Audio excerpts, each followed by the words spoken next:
Good morning बच्चों।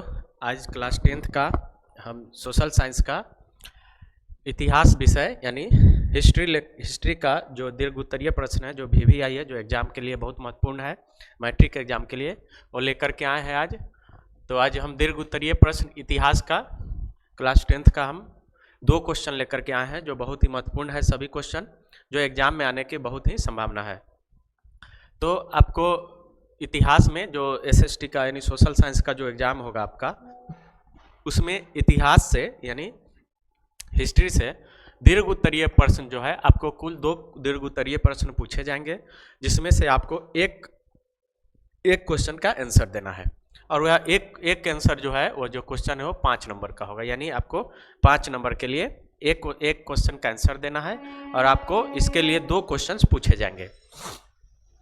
तो जो बच्चे हमारे चैनल पर नए हैं वो हमारे चैनल को यूट्यूब चैनल पर जाकर के हमारे चैनल ग्लोबल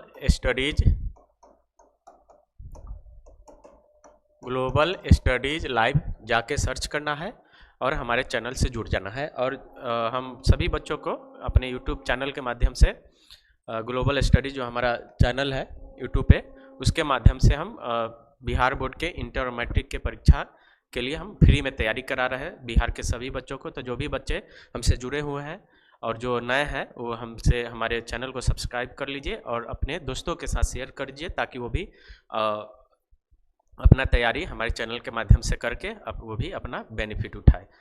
तो हमारा आज का पहला क्वेश्चन है इतिहास का जो दीर्घ उत्तरीय है, और सभी बच्चों से आग्रह है कि सभी बच्चे सबसे पहले वीडियो को अच्छे से देखेंगे, मेरी बात को सुनेंगे, उसके बाद आप लास्ट में कॉपी कलम लेकर के बैठिएगा और लास्ट में पॉज कर करके आप इसको नोट कर लीजिएगा, क्योंकि यह खुद से बनाया हुआ आंसर है। आपको यह आंसर न किसी गेस में मिलेगा न पत्र पत्रिका में मिलेगा, यह खुद से लिखा हुआ एकदम सटीक और सरल भाषा में लिखा हुआ आंसर है। तो चलिए अब क्वेश्चन है पहला, 1789 की फ्रांसीसी क्रांति के कारण एवं महत्व का वर्णन करें। यानी 1789 में जो फ्रांस में क्रांति हुई थी उसके कारण और उस क्रांति का क्या क्या महत्व था उसके बारे में लिखना है, वर्णन करना है। तो देखते हैं कि 1789 की फ्रांसीसी क्रांति यूरोप में पुनर्जागरण काल से प्रेरित था। यानी ये जो क्रांति हुआ था किससे प्रेरित था? तो पुनर्जागरण के काल से प्रेरित था। यह क्रांति मुख्य रूप से आर्थिक, सामाजिक और राजनैतिक निरंकुशता के कारण हुआ था। यानी ये जो फ्रांस में जो 1789 में जो क्रांति हुई थी, फ्रांसीसी क्रांति, उसका मुख्य कारण क्या था कि उस समय जो शासक थे, फ्रांस के जो शासक था, वह आर्थिक, सामाजिक और राजनैतिक तीनों रूप से क्या थे? निरंकुश थे। निरंकुश का मतलब होता है जिसे शासन सत्ता पर अंकुश नहीं लगना, कंट्रोल नहीं रहना, नागरिकों के बीच जो वहाँ के लोग हैं, राज्य के लोग हैं, उन पर विशेष ध्यान नहीं देना और अपने सत्तावादी सुख पे हमेशा मतलब उसमें लगे रहना, यानी अपने आप से सिर्फ मतलब रखना और जनता पर विशेष ध्यान नहीं देना, उसको यूं छोड़ देना। तो ये क्या कहलाता है? निरंकुशता कहलाता है। यानी जिसे सत्ता पर अंकुश नहीं हो, कंट्रोल नहीं हो, छोड़ दिया हो और अपने सत्ता भोग विलास में पड़ा हो शासक, उसे क्या बोलेंगे? निरंकुश शासक बोलेंगे। तो इसी निरंकुशता के कारण फ्रांस की क्रांति हुई थी। यह क्रांति यूरोप में स्वतंत्रता, समानता और बंधुत्व का मतलब होता है भाईचारा के आदर्शों को जन्म दिया।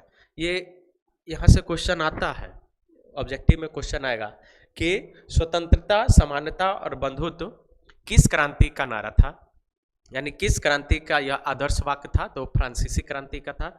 इसे कई बार जनरल कंपटीशन में भी पूछ चुका है यह क्वेश्चन, और हो सकता है ये आपके ऑब्जेक्टिव में भी आए और इससे पहले आया भी है। तो ये सब बात इसलिए बोलते हैं कि आप मेरी बात को, पूरा वीडियो को पहले सुनिएगा, देखिएगा, बाद में इसको नोट कीजिएगा और स्किप नहीं कीजिएगा वीडियो को, क्योंकि इसमें बहुत सारी जानकारी हम बीच बीच में देते रहेंगे जो आपको ऑब्जेक्टिव के लिए बहुत महत्वपूर्ण होगा। तो ये जो स्वतंत्रता, समानता और बंधुत्व जो है वह किस क्रांति का आदर्श वाक्य था या नारा था? तो फ्रांसीसी क्रांति का था। आगे देखते हैं। 1789 के क्रांति के समय फ्रांस के शासक लुई 16वां था। कौन था? लुई 16वां, और इसका एक वक्तव्य था। लुई 16वां जो फ्रांस का उस समय तत्कालिक शासक था, राजा था, इसका एक कहावत था कि मैं ही राज्य हूँ, मतलब जो मैं कहूँगा वही नियम होगा, जो मैं कह दूंगा वही सत्य होगा। मतलब अपने आप को ये गॉड के बराबर, भगवान के बराबर ये समझता था, मैं ही राज्य हूँ या मैं ही भगवान हूँ, मैं ही गॉड हूँ। इसमें इतना निरंकुशता और अहंकार भर गया था कि ये लोगों पर ध्यान नहीं देता था, अपने राज्य के लोगों को भलाई के लिए कोई काम नहीं करता था, अपने भोग विलास में पड़ा रहता था और अपने आप को भगवान से भी ऊंचे दर्जे का ये समझता था। ये कौन था? लुई 16वां। और इसी के कारण फ्रांस में क्या हुआ था, राष्ट्रवादी जो आंदोलन हुआ था, फ्रांसीसी क्रांति, इसी लुई 16वां के काल में हुआ था। जो लुई 16वां थे, जो एक निरंकुश शासक था। क्रांति के बाद लुई 16वां को गद्दी से हटाकर उसे फांसी दे दी गई और फ्रांस में राजशाही को समाप्त कर दिया गया। यानी जब ये क्रांति हुई तो क्रांति में जो वहाँ के शासक था लुई 16वां, उसको गद्दी से हटना पड़ा। गद्दी से हटा करके उसको दंड के रूप में उसे फांसी की सजा दी गई और फ्रांस से राजशाही जो शासन था, शासन व्यवस्था था, राजतंत्र, राजशाही, उसको समाप्त कर दिया गया और लोकतंत्र की स्थापना की गई। अब देखते हैं अगला जो है हमारा 1789 के क्रांति के कारण, यानी कौन कौन सा कारण था 1789 के क्रांति होने का। तो पहला देखते हैं सामाजिक कारण। सामाजिक कारण में क्या क्या था? तो फ्रांसीसी समाज 3 वर्गों में विभाजित था। उस समय जो तत्कालीन फ्रांसीसी जो समाज था, फ्रांस के जो समाज था, वह 3 वर्गों में मुख्य रूप से विभाजित था। इसमें था पादरी, कुलीन वर्ग और आम जनता। ये एक पादरी था जो धर्मगुरु होते हैं, कुलीन वर्ग जो उच्च वर्ग के लोग आते हैं, यानी धनी लोग आते हैं, आर्थिक और सामाजिक तौर पे ये काफ़ी अच्छे थे, और एक आम जनता था जिसपे जो आम जिंदगी जी रहा था, बहुत कठिनाइयों में जी रहा था, इनका जीवन बहुत समस्या में था। पादरी और कुलीन वर्ग कर से मुक्त था, जबकि आम जनता पर कर का भारी बोझ था। यानी ये जो दोनों वर्ग था, पादरी और कुलीन, ये दोनों उच्च वर्ग के थे और इनसे टैक्स नहीं लिया जाता। यहाँ का जो शासक था इनको टैक्स से मुक्त कर दिया था कि आपको कोई टैक्स यानी कर शासक को नहीं देना है। और उसके बदला में क्या किया था कि आम आदमी पर इतना ज़्यादा टैक्स डाल दिया जनता पर कि वह कर के बोझ से वह हमेशा दबा रहता था, परेशानी में रहता था, आर्थिक समस्या होती थी, जिसके कारण क्रांति को बल मिला। और यही कारण था कि आम जनता को परेशानी में डाला, कर के बोझ से बहुत सारे समस्याएं थी, सामाजिक, आर्थिक, राजनीतिक सभी समस्या थी। और इसी के कारण फ्रांस में क्या हुआ, क्रांति हुई और क्रांति को आगे प्रेरित मिला, बल मिला, जिसके कारण क्रांति हुई। यह हो गया सामाजिक कारण। अब दूसरा है आर्थिक कारण। दूसरा क्या है? आर्थिक कारण। आर्थिक कारण में देखते हैं क्या है। तो लुई 16वां के निरंकुशता एवं गलत आर्थिक नीतियों के कारण फ्रांस वित्तीय संकट से गुजर रहा था, जो लोगों की स्थिति बदतर कर दी थी। यानी लुई 16वां क्या था? निरंकुश शासक था और वह उसे अपने प्रजा पर कोई ध्यान नहीं था और अपने भोग विलास में पड़ा रहता था और 2 वर्ग को छूट दिया था टैक्स से, जबकि आम जनता पे कर का भारी बोझ डाल दिया था और उसका कोई नीति नहीं था, आर्थिक व्यवस्था के लिए कोई नीति नहीं था, जिसके कारण फ्रांस जो है वित्तीय संकट से गुजरने लगा। यानी वहाँ पे दिवालिया होने की स्थिति आ गई और उस सब सारी परेशानी वहाँ के जनता में थी, जिसकी जिंदगी क्या हो गई, बदतर कर दी थी। ये था आर्थिक कारण। अब अगला देखते हैं राजनीतिक कारण। अगला राजनीतिक कारण। राजनीतिक कारण में क्या था कि लुई 16वां के निरंकुश एवं अकुशल शासन व्यवस्था से जनता में असंतोष को बढ़ावा दिया, जो आंदोलन का रूप ले लिया। इसके अलावा मध्यम वर्ग को राजनीतिक अधिकार न मिलने के कारण भी आंदोलन क्या हुआ, उग्र हुआ। यानी राजनीतिक कारण में क्या था कि उसका जो शासन व्यवस्था था वह बढ़िया नहीं था, लोगों में, जनता में असंतोष की भावना बढ़ गई थी और जो मिडिल वर्ग के लोग थे, मध्यम वर्ग के लोग थे, जो आम जनता में गिने जाते थे, उनको राजनीतिक अधिकार नहीं था, जिसके कारण यह आंदोलन को और क्या मिला, बल मिला, उग्र हुआ यह आंदोलन। अब आगे देखते हैं 1789 के क्रांति का महत्व। 1789 के क्रांति का महत्व, तो पहला क्या है, क्या क्या महत्व है इस क्रांति से, क्या क्या हुआ, इसका इम्पोर्टेंस क्या है। तो इस क्रांति का पहला सबसे ज़्यादा जो इम्पोर्टेंस था, जो महत्व था, वह राजतंत्र का अंत हुआ। कहाँ से? फ्रांस से। फ्रांस से क्या हो गया? राजतंत्र का अंत हुआ। दूसरा, लोकतंत्र की स्थापना हुई, यानी डेमोक्रेटिक जो व्यवस्था थी उसकी स्थापना हुई, एस्टेब्लिशमेंट हुई। तीसरा, फ्रांस एक गणतंत्र राष्ट्र बन गया। चौथा, यूरोप एवं फ्रांस में स्वतंत्रता, समानता एवं भाईचारा, जिसे बंधुत्व कहते हैं, का सिद्धांत स्थापित हुआ। अभी बताए हैं ये जो फ्रांस का ये क्या था, फ्रांसीसी क्रांति का मुख्य नारा था स्वतंत्रता, समानता और बंधुत्व। बंधुत्व या भाईचारा दोनों एक के बात है, इसमें कंफ्यूज नहीं होना है, बंधुत्व या भाईचारा। अगला है लोकतंत्र के स्थापना से सामंतवाद का अंत हुआ। बहुत बड़ा इंपॉर्टेंस है कि जैसे लोकतंत्र का स्थापना हुआ फ्रांस में, वैसे ही वहां से सामंतवाद का क्या हो गया? अंत हो गया। छठा देखते हैं। छठा क्या है? संपूर्ण यूरोप और विश्व में इसका प्रभाव पड़ा। यानी ये जो फ्रांसीसी क्रांति हुआ, वहाँ पे राजतंत्र को हटा करके, राजशाही को हटा करके लोकतंत्र की स्थापना हुआ, तो पूरे विश्व में यह मैसेज गया और सभी जो विश्व के बिरादरी के जितने देश थे वहाँ पे एक अच्छा इसका प्रभाव पड़ा। सभी देश राष्ट्रवादी बनने के लिए वहाँ से जो शासन व्यवस्था था, राजतंत्र, उसको हटाने का प्रयत्न किए। इसी का बहुत सारा प्रभाव पड़ा यूरोप में। आगे चल करके बहुत सारे विद्रोह हुए, और बहुत सारे देश राजतंत्र से अलग होकर के गणतंत्र बना, यानी वहाँ पे लोकतंत्र की स्थापना हुआ। इससे बहुत बड़ा क्या हुआ? पूरे विश्व में इसका प्रभाव पड़ा था। चलिए निष्कर्ष देखते हैं इसका। इस प्रकार हम देखते हैं कि 1789 की क्रांति का उदय निरंकुश शासन व्यवस्था, असमानता एवं गलत आर्थिक नीतियों के कारण हुआ। इस क्रांति में राजतंत्र का अंत हुआ, लोकतंत्र स्थापित हुआ तथा स्वतंत्रता, समानता एवं भाईचारा का सिद्धांत स्थापित हुआ। ये बात निष्कर्ष जरूर लिखना है इसमें। ये बहुत ही अच्छे तरीका से क्वेश्चन लिखा गया है आपको सटीक।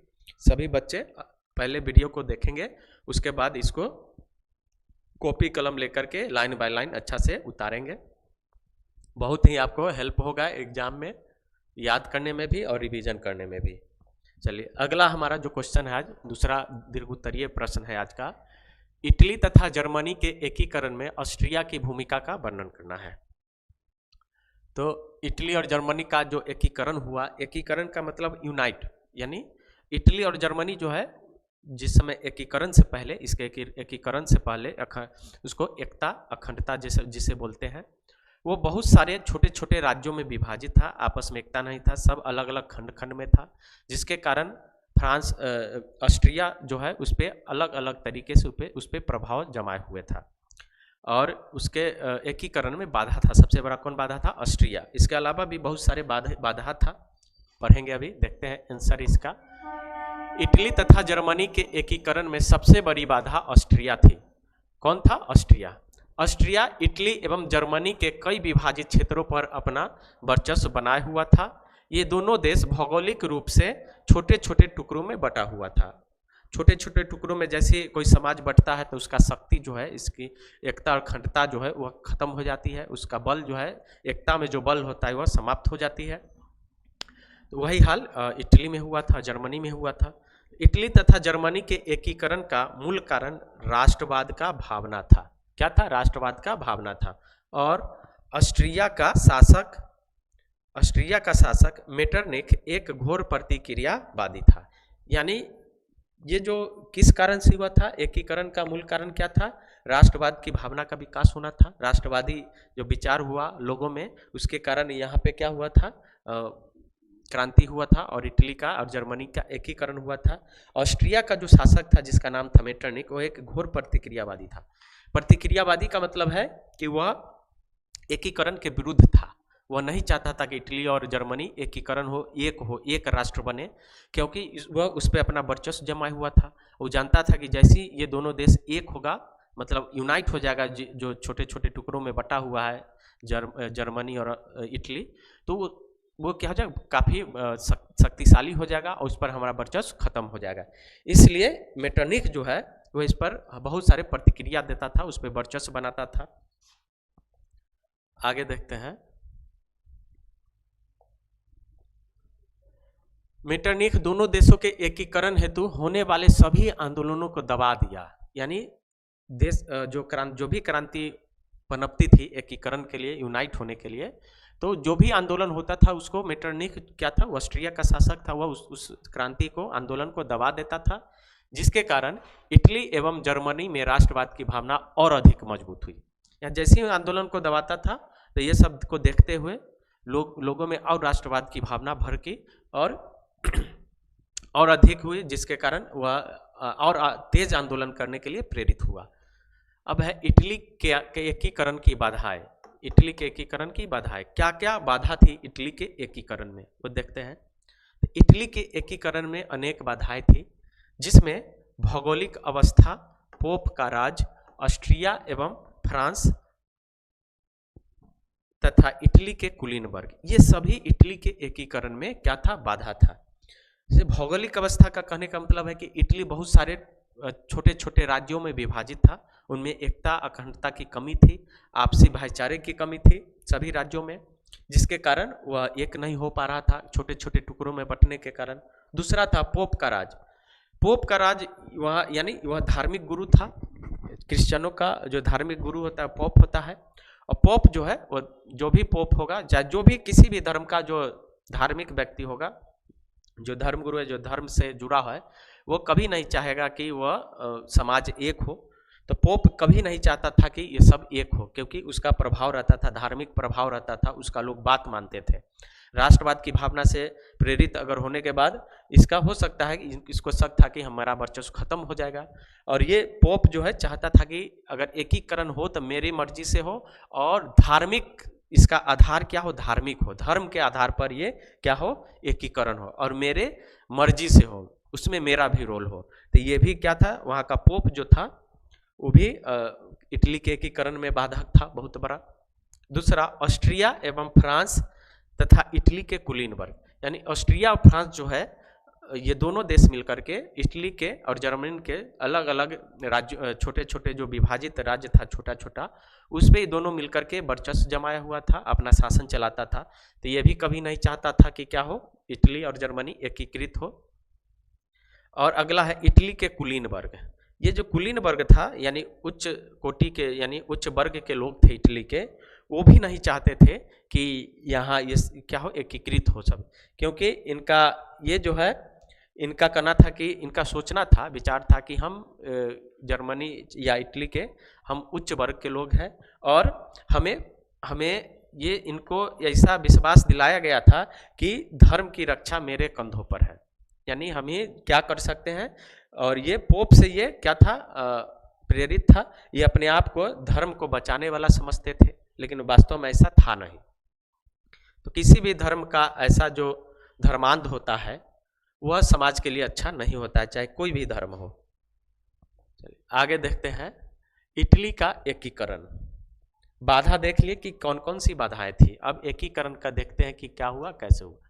तो इटली के एकीकरण में कार्बोनरी नामक संस्था का महत्वपूर्ण योगदान था। एक संस्था का नाम है कार्बोनरी, ये ऑब्जेक्टिव में कई बार पूछा है, बहुत इंपॉर्टेंट क्वेश्चन हो जाएगा। पूछेगा कि कार्बोनरी क्या है, कार्बोनरी क्या है, 4 ऑप्शन देगा। तो 4 ऑप्शन में हम क्या चुनेंगे, एक संस्था था, क्या था, एक संस्था था, आंदोलनकारी संस्था था, क्रांतिकारी संस्था था। कहाँ का था, तो इटली का था, ठीक है, याद रहेगा। तो इस संस्था का, जो कार्बोनरी संस्था था, जो एक क्रांतिकारी संस्था था इटली का, उसका बहुत बड़ा योगदान था इटली के एकीकरण में। मेजनी इस संस्था का प्रमुख था। यहाँ से भी क्वेश्चन आ सकता है कि कार्बोनरी का नेता या सदस्य कौन था, तो कौन हो गया आंसर, मेजनी। मेजनी जो है कार्बोनरी संस्था का सदस्य था, इसका प्रमुख था। जो इटली वासियों में यहाँ पे छूट गया है, में जोड़ लीजिएगा, जो इटली वासियों में एक जाति, एक खून, एक भाषा और एक धर्म की भावना को बढ़ाया। ये जो संस्था था, क्रांतिकारी संस्था था। इसका काम था लोगों को प्रेरित करना ताकि ये सब आंदोलन में आए और इटली के एकीकरण के लिए अपना संपूर्ण योगदान दे। तो ये जो क्रांतिकारी जो संस्था था वह लोगों को प्रेरित करने में सफल रहा कि इटली में क्या था कि इटली में एक जाति, एक खून, एक भाषा और एक धर्म की भावना ऐसा बोला गया, प्रेरित किया गया कि जो इटली के जितने भी वासी हैं सभी एक ही धर्म के हैं, एक ही खून के हैं, एक ही भाषा के हैं और एक ही जाति के हैं, यानी सब एक है। इसलिए सब एक हो जाओ। अब छोटे छोटे टुकड़ों में जो बटे हो समाज, उस सबको एक हो जाओ, एकीकरण कर लो। ये प्रेरित करने में ये जो कार्बोनरी संस्था था वो सफल हुआ, जो इटली के भौगोलिक और सांस्कृतिक एकीकरण को बल दिया। ऑस्ट्रिया की प्रसा द्वारा पराजित होने के बाद इटली के एकीकरण का मार्ग प्रशस्त हो गया। अब क्या हुआ कि ये जो संस्था था जिसका प्रमुख था मेजनी था, वह लोगों में एक जाति, एक खून, धर्म, भाषा इत्यादि के आधार पर लोगों को प्रेरित किया, आंदोलन में आने के लिए प्रेरित किया। और इससे आंदोलन में जो भी आंदोलन को बहुत बड़ा बल मिला। और जो एक सबसे बड़ा जो बाधक था जो ऑस्ट्रिया था, वह ऑस्ट्रिया की प्रसा से युद्ध हुआ था। तो प्रसा ऑस्ट्रिया को पराजित कर दिया। पराजित करने के कारण ऑस्ट्रिया की शक्ति कम हो गई। पराजित होने के बाद जैसे ही ऑस्ट्रिया पराजित हुआ तो इटली का जो सबसे बड़ा बाधक था वो समाप्त हो गया और इटली जो क्या हो गया, इटली के एकीकरण का मार्ग प्रशस्त हुआ। और इस तरह इटली क्या हो गया, इटली का एकीकरण हुआ मेजनी के नेतृत्व में। चलिए अब आगे देखते हैं जर्मनी के एकीकरण की बाधा। इटली देख लिए, अब देखते हैं जर्मनी के एकीकरण में कौन कौन सी बाधाएं थी। तो जर्मनी के एकीकरण में सबसे बड़ी बाधा ऑस्ट्रिया और जर्मनी की भौगोलिक स्थिति थी। यानी जर्मनी का जो सबसे बड़ा बाधा था एकीकरण के लिए, वो इसमें भी ऑस्ट्रिया था और जर्मनी का भौगोलिक जो स्थिति था वह था जो लगभग 300 छोटे छोटे राज्यों में बटा हुआ था। यानी यहाँ भी क्या था, समाज बिखरा हुआ था। 300 छोटे छोटे राज्यों में बिखरा हुआ था। सबको एकीकृत करना, यूनाइट करना मामूली बात नहीं था। जो और उस पर से भी क्या था, ऑस्ट्रिया का शासन था, वर्चस्व था छोटे छोटे राज्यों पर, उस पर अपना वर्चस्व जमाया हुआ था। तो ये बहुत सारी समस्या था ये जर्मनी के एकीकरण में। अब देखते हैं जर्मनी का एकीकरण। तो जर्मनी के एकीकरण में राष्ट्रवाद का महत्वपूर्ण योगदान था। जर्मनी में राष्ट्रवाद के उदय का श्रेय नेपोलियन बोनापार्ट को दिया जाता है। यानी जर्मनी में जो राष्ट्रवाद का उदय हुआ वह श्रेय किसको दिया जाता है, यानी बीज बोया हुआ किसका था, तो नेपोलियन बोनापार्ट का यह बीज बोया होता है। यानी यह श्रेय नेपोलियन बोनापार्ट को जाता है। राष्ट्रवाद की भावना को उसी ने क्या किया था, उसका बीजारोपण किया था। जर्मनी के एकीकरण में बिस्मार्क की महत्वपूर्ण भूमिका थी। यानी राष्ट्रवाद को जन्म दिया था नेपोलियन बोनापार्ट, लेकिन जर्मनी के एकीकरण में बिस्मार्क की महत्वपूर्ण भूमिका थी।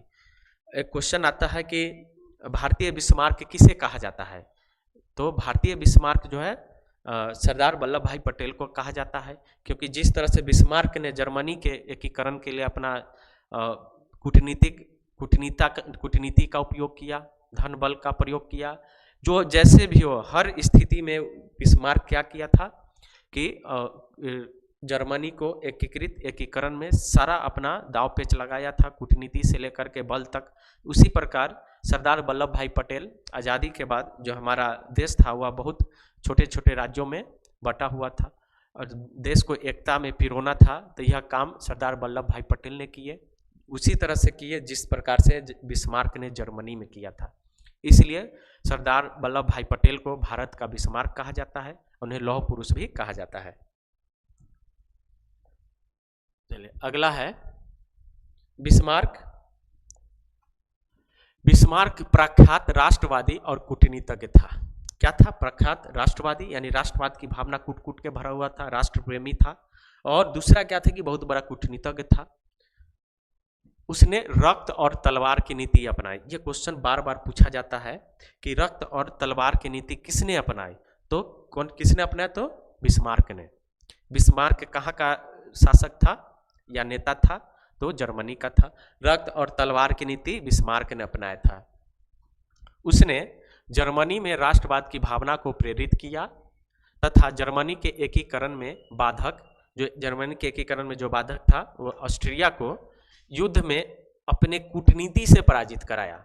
यानी वो खुद युद्ध में नहीं लड़ा था, ये बिस्मार्क जो है खुद नहीं लड़ा था, वह दूसरे देश से इसको कूटनीति के सहायता से इसको पराजित कराया था। किसको?